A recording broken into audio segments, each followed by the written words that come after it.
So I was just saying thank you everyone and the Mass Health Council for pulling together this fantastic meeting. So I'm going to talk about the perspective from the public health and research perspective. And I think I hope you'll find that what we've come up with in terms of what the science tells us is very much what Kevin and DJ have been explaining has been going on at both the federal level and at state and local levels in terms of regulation around tobacco products and the movement towards developing strategies to regulate e-cigarettes.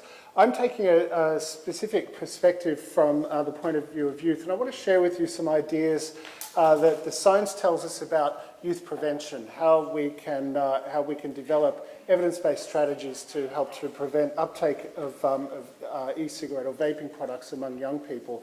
But let me just go back a bit, and I think what I'm doing in some respects is reiterating some of the messages that we've already heard today, but I think that can be helpful. I'm sort of looking at this through a slightly different lens. We've seen from the tobacco industry over several decades that they've engaged in some very sophisticated research. These are scientists who've almost, if you like, have joined the dark side, and they're using their skills and their talents and an enormous array of resources to develop products that are more addictive. That, as you know, when used as intended by its manufacturer, do lead to the death of the consumer. They've manipulated tobacco products, cigarettes, to influence consumer responses, to make these products not just more addictive but more appealing and easier for kids to initiate and to use. They've promoted product appeal, the attractiveness of the product, and its potential to promote dependence. And these characteristics of tobacco products, they make them smoother, they make them taste better, they have certain characteristics in terms of the way in which they interact with the mouth, the feelings, the sensations you get in the back of the throat and inhaling are all pleasant sensations. These are all conveyed to consumers through very sophisticated product messaging strategies, through the way in which cigarette packs are designed and other forms of communication. I'll show you some examples in just a moment. And this has helped them to achieve market success. So our questions are, how do we counter, and the problem, part of the inherent problem in this, and this is a theme I want to come back to several times today, is that when we're trying to dissuade kids, and I'm talking here specifically about adolescents, when we're trying to dissuade them from doing something, what we're dealing with is kids whose brains and whose stage of development is very different to adults, and they have very different needs and preferences. Their brains are not fully developed.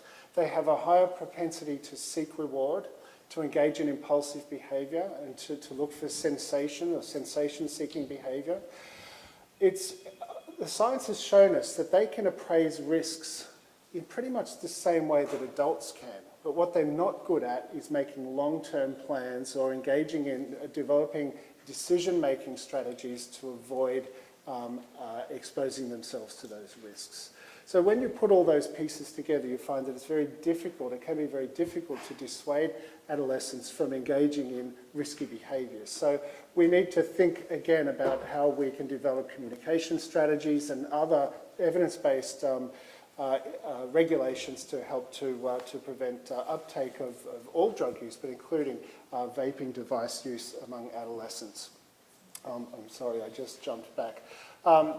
Just to go back to the tobacco industry for a second, they've been very successful in increasing tobacco use over several decades. They normalised tobacco use, particularly among sections of the population that hadn't previously used tobacco. Back in the early 1970s, it was women. They've reached newer markets in the meantime, LGBT community, those who are other substance users and so on, racial and ethnic minorities, and they've done that through the way in which they've designed their products and communicated those products. And we see these sorts of marketing strategies, and you're all familiar with some of the very appealing people and representations in tobacco marketing, the old Marlboro ads, the sort of the rugged individualism, the macho sort of manly strategy. And then this one, and I think this is very telling, alive with pleasure. This notion of pleasure of freedom, aspirational qualities, always emerge in tobacco advertising. And what these do is they're telling people something about the here and now, about the immediate reward of using a cigarette, the nicotine kick or buzz or satisfaction associated with cigarettes. This is reinforcement in a psychological sense, or reward that we get right now. That's exactly what adolescents are pursuing. That's exactly what adolescents seek. Adolescents are what we call, from a behavioural science perspective, they're present biased. Their actions relate to what's going on right now. They're not interested in what's going to happen a week from now, a year from now, let alone 30 years from now. So when the Surgeon General rolled out the warning that you've seen on the side of packs, the Surgeon General concludes that this product may be harmful to your health or may cause lung cancer. Adolescents are not interested in that. Those messages don't resonate with adolescents. It's these messages about pleasure, about the here and now, and that appeal to the present bias that adolescents have that make the difference. I'm going to just explain a little bit more about cigarettes, because this has relevance for vaping devices. Over several decades, the tobacco industry engaged in some extremely sophisticated science to make cigarettes more addictive. And Kevin described the way in which Juul actually has adopted this technology using nicotine salts. Well, the way in which they accomplish that is mixing ammonia or certain compounds with the tobacco blend to change the pH of the chemical. It's analogous. In fact, it's not just analogous. It's almost the same as converting powder cocaine to crack with the addition of sodium bicarb or bicarb sodium. Using ammonia changes the pH, makes nicotine a slightly altered chemical form, which allows it to penetrate the blood-brain barrier more quickly, so it has a quicker onset of action. It's more reinforcing, it gives the kick that people are looking for. They've done many other things. They've added flavourings, they've added sugars and acetaldehydes, which make, when we roast or we heat sugars in food, not just sugary products, but in bread, in meat, and so on. We get that caramelization that's very pleasant to taste. They do that in cigarettes to make them pleasant, roasty, toasty kind of flavour characteristics. They add bronchodilators. What do bronchodilators do? They expand lung capacity so that you can inhale more deeply and get more efficient delivery of nicotine to the brain.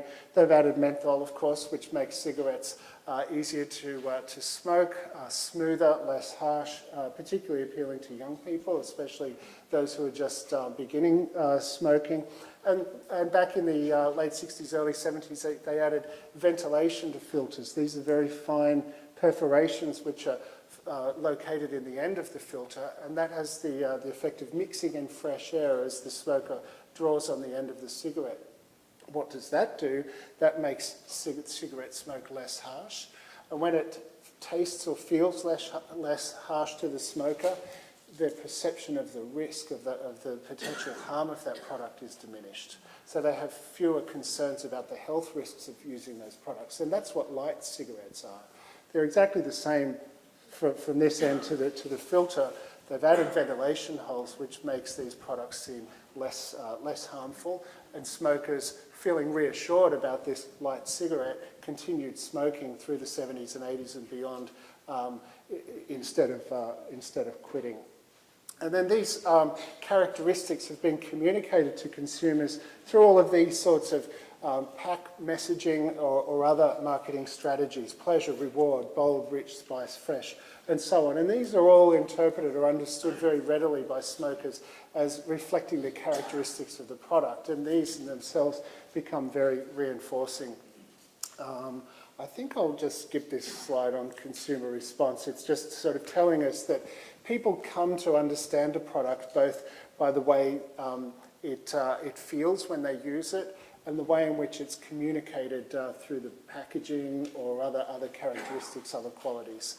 We can look at an apple and see that it looks nice and fresh, and when we bite into it, that crispness also tells us something, and that tells us that it's a more pleasant product, it's something that might not be crisp. And so we get that sort of that feedback from the way it looks or tastes or smells, and the way it is actually working when we eat it.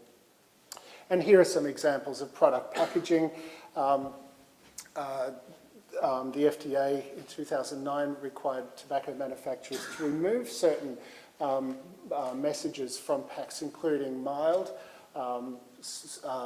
lights, ultralights, and other descriptors that imply or suggest that these products have reduced risk or may be less harmful to consumers, because of course they in fact are not. But now we see that's just a quick tour of how tobacco manufacturers have made their products so appealing, particularly to young people. So what about e-cigarettes? It's something like a new tobacco industry. It's the same thing all over again, but they offer or they suggest to consumers that they may be less harmful to a consumer's health. Indeed, they might be, but they're certainly not less harmful than not vaping at all. And we perhaps need to approach it from that perspective. Our objective is to keep vaping products out of the hands of kids completely. Of course, they're convenient to use. They're also convenient to conceal, can be used in indoor environments. Compared with when they first appeared on the market, they're more cost effective. Kids can buy vaping products relatively cheaply now, and concerns about health risks are diminished as well. And we've seen, just as with tobacco marketing, we've seen a whole range of different, very appealing e-cigarette marketing strategies. Cool people, sexy people, appealing imagery, and sorts of aspirational messages rising from the ashes: take back your freedom, smoke in style, and so on. Some of these, the IntelliSig one is something about, a smart choice for people who are concerned about health risks. This one, I think, sort of stands out. This one's not communicating any of that. Any thoughts on what this is getting at and who it's pitched to? Teenagers, definitely. That's a possibility, actually. Yeah. Which I think was an early. This is a slightly older ad, and that could have been an earlier market for e-cigarette manufacturers. The message, the quality, or the characteristic of the product that they're trying to communicate here. This is nothing to do with health risks, reducing health risks, looking stylish or sexy. In my view, this is all about nicotine effect. This is wicked white super. This is the little devil's head is all about the kick, the effect, the reward that you can get using this product. I think this is a communication around nicotine impact. So what are some of the major concerns with e-cigarettes around youth? That e-cigarettes reduce perceptions of risk of using tobacco products, which leads to an increase in interest in use, which leads to experimentation among young people, which may lead to initiation. It may also lead to dual use with cigarettes at a later time, which can be a more difficult pattern to break than just vaping alone, of course, and increases health harms. And what have we done in terms of public health strategies? And I just want to share a couple of big success stories, because there's no reason why we shouldn't be applying these in the near future to e-cigarettes. Health warnings help to correct misperceptions about the product. Health warnings help to change the way manufacturers communicate their product to people, to communicate instant, immediate gratification or reward by helping people to see that there are health risks associated with that product. It's a way of counteracting or countering tobacco industry communication. Health warnings have been an essential strategy. We've seen in various countries, not the United States, I'm sure you've seen them in travels or in pictures, these graphic pictures of diseased lungs, brains with blood clots, clogged arteries, oral cancer, gangrenous feet, and so on and so forth. And here are some of those images. These help to interrupt or undermine the tobacco industry's packaging strategy to present this product as cool, sexy, and immediate reward. It also helps to inform consumers about the health risks associated with tobacco products. Most smokers can tell you about lung cancer, but most smokers don't know the second most likely health risk associated with smoking, which is cardiovascular disease. let alone stroke and many of these other outcomes, exposure to secondhand smoke and so on. Health warnings are extremely important and need to be applied to e-cigarettes, and Kevin outlined a roadmap towards the accomplishment of that, but it may be some time in coming. In Australia in 2012, they completely eliminated the tobacco manufacturer's capacity to communicate the features of their product through tobacco packaging, and they required packs to revert to a drab olive green kind of colour, which was found by consumer testing to be the least desirable colour to consumers. No branding, no imagery, no colours. The brand is just written in a plain Helvetica font. The 75% of the front of the pack and 100% of the back of the pack is occupied with a graphic health warning.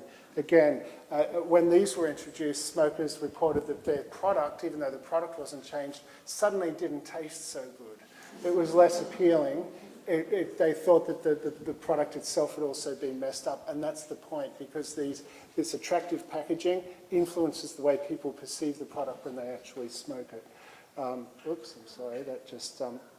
So where do we go with this? I just wanted to share this with you, and I'm sure many of you are very familiar with exactly these kinds of approaches, but I think it's helpful to remind ourselves what prevention strategies look like and how these can be applied to adolescents. Several years ago, 2009, I believe it was, NIDA, the National Institute on Drug Abuse, issued a sort of a manifesto on preventing drug use, and this of course applies to tobacco and nicotine use. Principles for prevention, particularly around adolescence. And I've lumped these together into several convenient factors, thinking first of all about risk factors for particular individuals or particular groups of individuals. Programs should aim at reducing risk and increasing protection. And some of the risk factors for teens are, do most people or many people in the community use this product? Is it easy to get? Is there a family history of use? Do families or parents condone use? Do teachers have clear boundaries and expectations regarding use? All of these factors help to either increase the risk that the kid will engage in that behaviour or promote, on the other hand, promote protection from engaging in that behaviour. Good prevention strategies address all forms of substance use. They should be developed with regard to the needs of a specific community. It's not a one-size-fits-all. Different communities have different preferences and different needs, and tailoring to the population is important. Interventions that work through families or bring in families that interact with parents, that parents can help to deliver, are effective. School-based interventions also important, particularly as applied to kids at different ages. It's never too early to start to talk to kids about substance use prevention, including tobacco use. Kids as young as 6 or 8 parents should be talking to their kids. If you're not talking to your kids, the tobacco industry is, and they're doing it through the way they position products in convenience stores and the sorts of messages that they're promoting.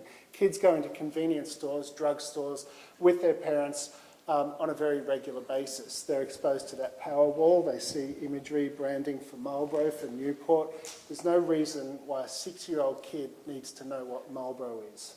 But by the time those kids are 10, 12, 14, they're highly familiar with this entire range of brands. Community programs, prevention program delivery should be long-term. This is not a short-term fix. We need to get into schools, get into homes, communicate these messages over the long term through the developmental phase from early childhood through to early adulthood. Involve teachers, work through the educational environment, make them interactive, and this lesson that prevention is cost effective is absolutely critical. For every dollar we spend, for every hour that we spend working to prevent these outcomes, we save money later on in terms of health costs, other costs to the community, including lost productivity and other concerns. So finally, just regulatory strategies and what works for teens. We've, fortunately, based on what the science tells us and the regulatory strategies that people working in the field, such as DJ and Kevin, have shown us, we have a lot available to make use of. We need to use the full array of approaches, and we need to decide at a community by community level what's going to work best to meet our needs. We've got to influence teens' decisions. We've got to encourage them from stop seeking that immediate reward and think about protecting their long-term interests. Making the product less desirable is probably the key thing around that. Making it less interesting, less rewarding for adolescents is absolutely critical. So regulating the packaging and regulating flavours and other formulations is absolutely critical to make these products less desirable to kids. More effective communication around health risks. Telling kids that this product is harmful or this product causes cancer is probably not going to succeed with kids, because the likelihood of harm or cancer won't occur for 20, 30 years from now. But we can start to think about these in terms of gain-framed messages, what you will gain if you abstain or if you avoid using vaping products, compared with loss-framed messages, which are all about the harms that might accrue. Simple, strong messages appeal to kids. Correcting or changing social norms, helping kids to understand that not only do not all kids vape, but not even a majority of kids vape. We need to sort of help kids to reassess the prevalence of these problems and to help them to understand that it's not all cool and it's not something that everybody else is doing. Also can be effective. Tobacco 21 policies, increasing the age of sale to 21, banning internet sales, making vaping products more difficult to access, and DJ's explanation on how some local jurisdictions are putting a subcap on the number of vaping stores in local communities is an absolutely critical piece of this, of restricting access to youth. I would also suggest increasing price, because kids are very price sensitive, more so than adults, and as we increase excise taxes, as we introduce excise taxes on vaping products, we will see reduced demand for these products among young people. And I mentioned changing social norms, helping to correct kids' perceptions or understanding about how common this is and how and whether or not it's supported or generally acceptable among the entire community. So, with marketers always try to present their product as being easy, popular and fun. Easy to do, popular, something enjoyed or shared by everybody, and always enjoyable or rewarding. We need to make alternatives to vaping, especially for young people, easy, popular and fun. So that's a principle that helps us to identify successful approaches. Not so easy to do, but certainly we've got many science-based strategies at our fingertips, and I would suggest that all communities use all of the available options as your community prefers or needs.